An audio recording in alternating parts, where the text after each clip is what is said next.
তিলাওয়াতের ভাজে ভাজে সুরের অলংকার, এ কোরআন বাণী যে আল্লাহর, এ কোরআন বাণী যে আল্লাহর।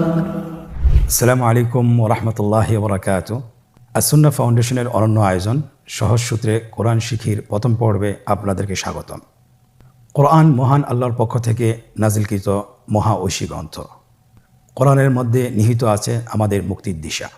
কোরআন এমন একটি গ্রন্থ যা তেলাওয়াত করলে প্রত্যেকটি হরফে হরফে নেকি লাভ হয়। কিন্তু দুঃখের বিষয় হলো আমরা অধিকাংশ মানুষই কোরআন পড়তে পারি না। যারা কোরআন পড়তে পারি তাদের কোরআন তেলাওয়াতও বিশুদ্ধ হয় না। আপনারা যেন অতি সহজে সুন্দরভাবে বিশুদ্ধভাবে কোরআন তেলাওয়াত শিখতে পারেন, সে লক্ষ্যে আসুন্না ফাউন্ডেশন কোরআন পড়ার এক চমৎকার উদ্যোগ হাতে নিয়েছে। আপনারা এই আয়োজন থেকে মাত্র 27টি পর্বে কোরআন পড়া শিখতে পারবেন ইনশাআল্লাহ। কোরআন শিখার এই আয়োজনে আপনাদের সাথে আছি আমি মোহাম্মদ হোসেন, প্রাক্তন শিক্ষক মসজিদ নববী মদিনা মুনাওয়ারা। প্রিয় শিক্ষার্থীবৃন্দ, আল্লাহ সুবহানাহু ওয়া তাআলা কোরআনে কারিমের সূরা কমারের 7 নম্বর আয়াতে ইরশাদ করেন, ওয়ালাকাদ ইয়াসসারনাল কুরআনা লিযিকরি ফাহাল মিন মুদ্দাকির। আমি কোরআনকে সহজ করে দিয়েছি উপদেশ গ্রহণ করার জন্য, অতএব তোমাদের মধ্যে কি উপদেশ গ্রহণকারী কেউ আছে? প্রিয় বন্ধুরা, কোরআন শেখার জন্য মোট 7টি সূত্র রয়েছে। আপনারা স্ক্রিনে লক্ষ্য করুন। 1 নম্বর আরবি বর্ণমালা অথবা আরবি হরফসমূহ, এর পাশাপাশি যুক্ত হরফসমূহ। আরবি বর্ণমালা বলতে আমরা যেটা বুঝি আলিফ থেকে ইয়া পর্যন্ত মোট 29টি হরফ, এবং যুক্ত বর্ণমালা। যুক্ত বর্ণমালা আমরা বলি যে শব্দ গঠনে যেভাবে অক্ষরগুলোকে যুক্ত করতে হয় সেগুলোকে যুক্ত বর্ণ বলে। কোরআন শিখার দ্বিতীয় সূত্র হরকতের ব্যবহার। হরকত বলতে আমরা কি বুঝি? এক জবর এক জের এক পেশকে হরকত বলে। তৃতীয় নম্বর সূত্র, স্ক্রিনে লক্ষ্য করুন, তানবিনের ব্যবহার। তানবিন কাকে বলে? 2 জবর 2 জের 2 পেশ। 4 নম্বর সূত্র জজমের ব্যবহার। আপনারা স্ক্রিনে দেখতে পাচ্ছেন, এটাকে জজম বলে। এই জজম এককভাবে উচ্চারিত হয় না, এই জজমটি উচ্চারণ করতে হলে পূর্বের হরকতের সহযোগিতা লাগে। 5 নম্বর সূত্র তাশদীদের ব্যবহার। আমরা যদি তাশদীদের ব্যবহার শিখতে পারি তাহলে আমরা যুক্ত বর্ণ কিভাবে উচ্চারণ করতে হয়, তাশদীদওয়ালা হরফ কিভাবে উচ্চারণ করতে হয় সেটা আমরা শিখতে পারবো। স্ক্রিনে দেখতে পাচ্ছেন, তাশদীদ বলতে আমরা কি বোঝাচ্ছি? এই চিহ্নটাকে তাশদীদ বলে। এই চিহ্নটা যদি আমরা শিখতে পারি তাহলে আমরা তাশদীদের ব্যবহার শিখে ফেলবো ইনশাআল্লাহ। কোরআন শিখার 6 নম্বর সূত্র মাদের হরফকে জানা এবং এর প্রয়োগ কিভাবে করতে হয় সেটা শেখা। আমরা জানি যে মাদের হরফ 3টি, আলিফ, ওয়াও, ইয়া। জবরের বাম পাশে খালি আলিফ, জেরের বাম পাশে জজমওয়ালা ইয়া, পেশের বাম পাশে জজমওয়ালা ওয়াও বলে এক আলিফ টেনে পড়তে হয়। এটাও আমরা ইনশাআল্লাহ শিখব। কোরআন শিখার সর্বশেষ সূত্র, সেটাকে আমরা বলি মাদ্দে লিন। লিনের ব্যবহার আমরা যদি শিখতে পারি তাহলে আমরা কোরআন পড়া শেখাটা আমাদের জন্য সহজ হবে ইনশাআল্লাহ। আপনারা স্ক্রিনে দেখতে পাচ্ছেন, লিনের হরফ 2টি, ওয়াও এবং ইয়া। ওয়াও জজম তার আগে যদি জবর থাকে এবং ইয়া জজম তার আগে যদি জবর থাকে তাহলে এটাকে লিনের হরফ বলে।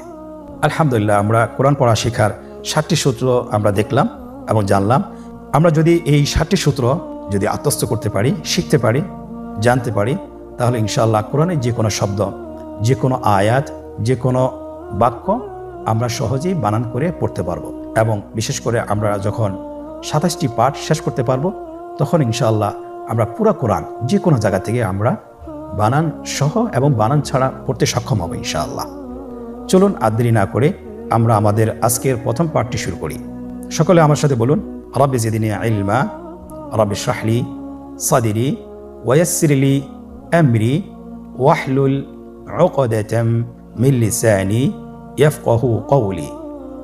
আলহামদুলিল্লাহ, আপনারা স্ক্রিনে দেখতে পাচ্ছেন আরবি বর্ণমালা, আরবি হরফসমূহের যে 29টি হরফ, এর মধ্যে থেকে আমরা ইনশাআল্লাহ আজকে আমরা 7টি হরফ শিখব।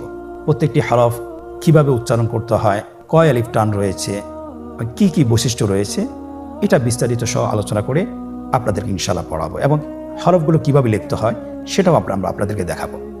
আপনারা স্ক্রিনে লক্ষ্য করুন, আলিফ হরফটা অবশ্যই আপনারা দেখতে পাচ্ছেন। আলিফ হরফটি খুবই সহজ, দেখতে লাঠির মতো। এটা লাঠি যেরকম দাঁড়িয়ে থাকে, আলিফ হরফটি সেরূপ দাঁড়িয়ে আছে। তাহলে এটাকে কি বলে? আলিফ। আমাদেরকে বলতে হবে, বলুন আলিফ। আলিফে কিন্তু কোনো টান নেই, আপনারা বুঝতে পারতেছেন। আমি যখন আলিফ বলছি এর মধ্যে কোনো টান হবে না। আলিফ। আবার বলুন আলিফ। আলিফ হরফটি মাখরাজ হলো আপনার মুখের শূন্যস্থান থেকে, গলা এবং মুখের শূন্যস্থান হতে আলিফ হরফটি উচ্চারিত হয়। আমরা সবাই বলি আলিফ। এর পরবর্তীতে আপনারা দেখতে পাচ্ছেন 3টি হরফ আমরা দেখতে পাচ্ছি আমাদের স্ক্রিনে চলে এসেছে, বা, তা, সা। আমাদের স্ক্রিনে চলে এসেছে বা হরফটি কিভাবে উচ্চারণ করবেন? বা হরফে টান হবে, এক আলিফ টান। আপনারা আমার সাথে বলুন বা, আবার বলুন বা। এর মাখরাজ হলো আপনার 2 ঠোঁটের বিজা অংশ থেকে আপনি উচ্চারণ করবেন। দেখুন স্ক্রিনে কিন্তু এটা ছবি দেখা যাচ্ছে, আপনি ছবি দেখেও বলতে পারেন এবং ছবি দেখেও আপনি নিজে অনুশীলন করতে পারেন। আপনারা আমার সাথে আবার বলুন বা। বায়ের মতো আরেকটি হরফ আমরা দেখতে পাচ্ছি তা এর উপরে 2 নোক্তা। তাহলে 2 নোক্তালা হরফটিকে কি বলে? তা হরফটি বারিক হরফ এবং এক আলিফ টেনে পড়তে হবে। আপনারা আমার সাথে বলুন তা, আবার বলুন তা। তায়ের মাখরাজ কোন জায়গা থেকে? জিহ্বার আগা সামনের উপরের 2 দাঁতের গোড়ার সঙ্গে লাগিয়ে উচ্চারিত হয়। আপনারা আমার সাথে আবার বলুন তা। মাশাআল্লাহ, আমরা সহজেই বা এবং তা চিনতে পেরেছি। পরবর্তী হরফটির নাম হলো সা। আগের 2টি হরফ বায়ের নোক্তা ছিল নিচে এবং তায়ের নোক্তা ছিল উপরে, সেখানে ছিল 2টি নোক্তা, আর সারও 3টি নোক্তা রয়েছে, সেটা হলো তার উপরে। তাহলে 3 নোক্তাওয়ালা হরফটিকে কি বলে? সা। আবার বলুন সা হরফটি বারিক মানে পাতলা করে উচ্চারণ করতে হবে। তাহলে আমরা এখন সায়ের মাখরাজ লক্ষ্য করি। সায়ের মাখরাজ কোন জায়গা থেকে? স্ক্রিনে দেখা যাচ্ছে। সা হরফটির মাখরাজ হলো উচ্চারণ স্থান জিহ্বার আগা সামনের উপরের 2 দাঁতের আগার সঙ্গে লাগিয়ে উচ্চারিত হয়। আমরা আমার সাথে আবার উচ্চারণ করুন সা। আবার বলুন সা। মাশাআল্লাহ, তাহলে আমরা 4টি হরফ শেষ করে ফেললাম, সম্পন্ন করলাম। প্রথম হরফটি ছিল আলিফ এবং দ্বিতীয় 3টি হরফ দেখতে একই রকম। এই 3টি হরফ হলো বা, তা, সা। বা, তা, সা।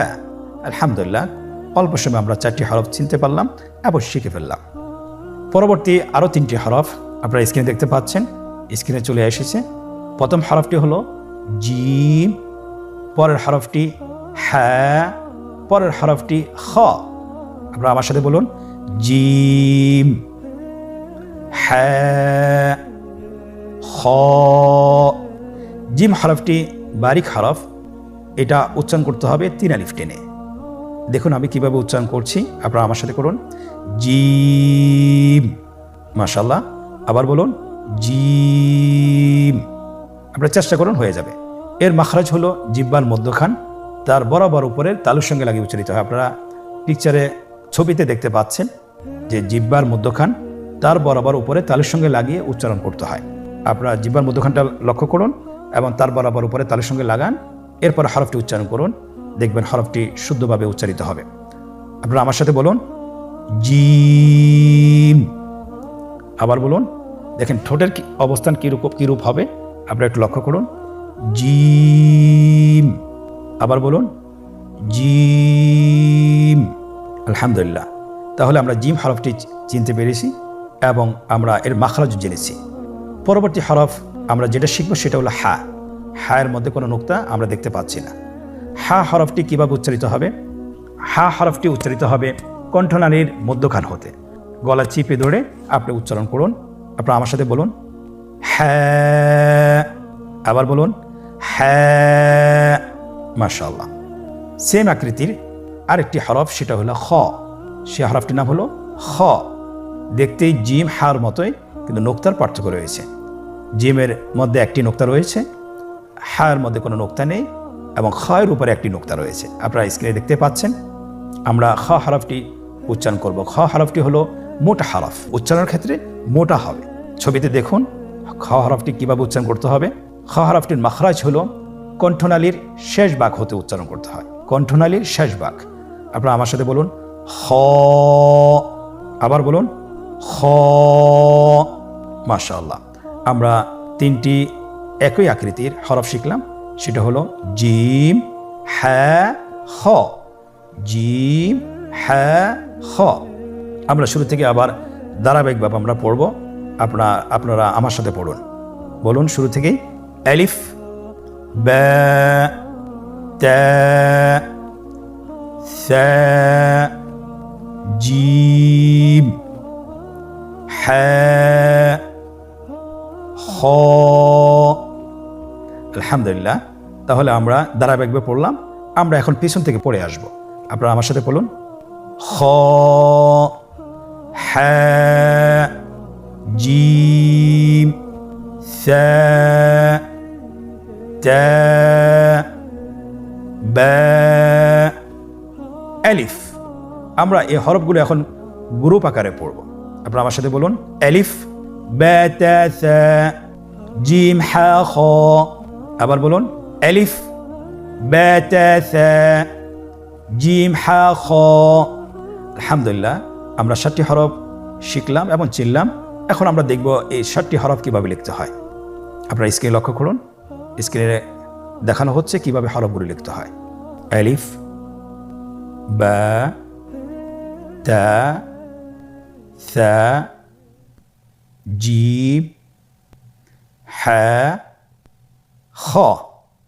খুব সহজে কিন্তু লেখা হয়ে গেল। আমরা জানি বাংলা এবং ইংরেজি বাম পাশ থেকে লিখতে হয়, কিন্তু আরবি হরফগুলো লিখতে হয় ডান পাশ থেকে, ডান দিক থেকে শুরু করতে হয়। আপনারা লক্ষ্য করেছেন স্ক্রিনে কীভাবে লেখা হয়েছে। ডান দিক থেকে শুরু করে বাম দিকে শেষ করতে হয়। সম্মানিত মুসলিম ভাই বোনেরা, এতক্ষণ ধরে আমরা আরবি হরফগুলো শিখতেছিলাম এবং আমরা অনুশীলন করতেছিলাম। এখন আমরা নিজেদেরকে মূল্যায়ন করব যে কতটুকু আমরা শিখতে পেরেছি, আমরা কতটুকু আমরা বুঝতে পেরেছি, বা হরফগুলো কতটুকু আমরা চিনতে পেরেছি, সেটা আমরা নিজেদেরকে যাচাই বাছাই করব অনুশীলনের মাধ্যমে। আমরা এখন একটি চমৎকার অনুশীলনের মধ্যে প্রবেশ করছি। আপনারা স্ক্রিনে দেখতে পাচ্ছেন আমাদের সামনে একটি অনুশীলনের পেজ চলে আসছে।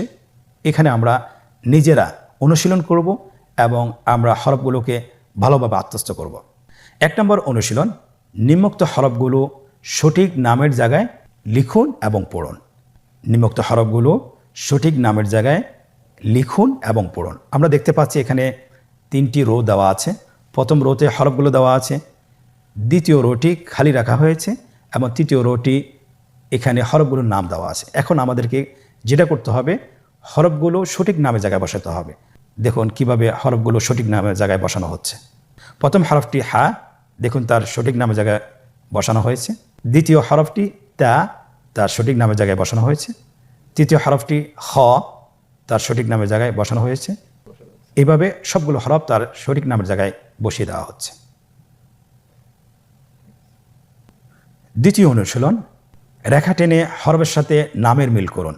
আপনারা স্ক্রিনে দেখতে পাচ্ছেন এখানে 3টি কলাম রয়েছে। ডানের কলাম হরফগুলো দেওয়া আছে, মাঝখানের কলামে খালি রাখা হয়েছে এবং শেষের কলাম, তৃতীয় কলামটিতে হরফের নামগুলো দেওয়া আছে। আমাদেরকে যেটা করতে হবে, হরফের সাথে নামের মিল করতে হবে। কিভাবে? রেখা টেনে। প্রথম হরফটি সা, তার নামের সাথে মিল করে রেখা টেনে মিল করে দেওয়া হচ্ছে। দ্বিতীয় হরফটি হা, তার নামের সাথে রেখা টেনে মিল করা হচ্ছে। তৃতীয় হরফটি বা, তার নামের সাথে রেখা টেনে মিল করা হচ্ছে। এমনিভাবে প্রতিটি হরফ তার সঠিক নামের সাথে রেখা টেনে মিল করে দেওয়া হচ্ছে। আলহামদুলিল্লাহ, অনুশীলনের দ্বিতীয় পর্বটিও আমরা শেষ করতে পেরেছি। তৃতীয় নম্বর অনুশীলন, নোক্তাওয়ালা এবং নোক্তাবিহীন হরফগুলো সঠিক জায়গায় বসাতে হবে। আমরা জানি আজকে আমরা যে হরফগুলো শিখেছি এখানে কয়েকটি হরফের নোক্তা ছিল না এবং অধিকাংশ হরফের নোক্তা ছিল। আমাকে পার্থক্য করতে হবে যে কোন হরফগুলো নোক্তাওয়ালা এবং কোন হরফগুলো নোক্তাবিহীন।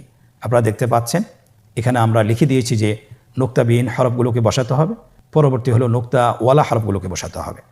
ডানের কলামে আপনারা নোক্তাবিহীন হরফগুলোকে বসিয়ে দিন এবং বামের কলামে আপনারা নোক্তাওয়ালা হরফগুলো বসিয়ে দিন। স্ক্রিনে দেখতে পাচ্ছেন হরফগুলো বসানো হচ্ছে। নোক্তাবিহীন হরফ হলো 2টি, আলিফ এবং হা। আলিফ এবং হা। এবং নোক্তাওয়ালা হরফ হলো 5টি। আপনারা দেখতে পাচ্ছেন বা, তা, সা, জিম, খ। আলহামদুলিল্লাহ, আমরা সঠিক হরফগুলো সঠিক জায়গায় বসিয়ে দিয়েছি। 4 নম্বর অনুশীলন, নোক্তা দিয়ে হরফ তৈরি করা। এটা খুবই সহজ। আমরা হরফগুলোর আকৃতি দিয়েছি এবং এখানে আপনাকে যেটা করতে হবে, নোক্তা বসিয়ে হরফ তৈরি করতে হবে। প্রথম হরফটি বলা হয়েছে যে আমাকে সা তৈরি করতে হবে। আকৃতি দেওয়া আছে, শুধুমাত্র আপনাকে নোক্তা বসিয়ে সা হরফটি নিশ্চিত তৈরি করতে হবে। তাহলে আমরা জানি সা হরফের নোক্তা কি নিচে না উপরে? অবশ্যই উপরে। কয় নোক্তাওয়ালা? 2 নোক্তাওয়ালা না 3 নোক্তাওয়ালা? অবশ্যই 3 নোক্তাওয়ালা। তাহলে আমরা 3 নোক্তা বসিয়ে সা হরফটি তৈরি করে ফেলি। স্ক্রিন লক্ষ্য করুন, সা হরফটি তৈরি করা হয়েছে। দ্বিতীয় হরফটি বা, আমরা জানি বায়ের এক নোক্তা, আপনারা বলতে পারবেন আশা করছি। বায়ের নোক্তা সবসময় নিচেই থাকে, উপরে থাকার কোনো সুযোগ নেই। স্ক্রিনে দেখুন বা হরফটি তৈরি করা হয়েছে।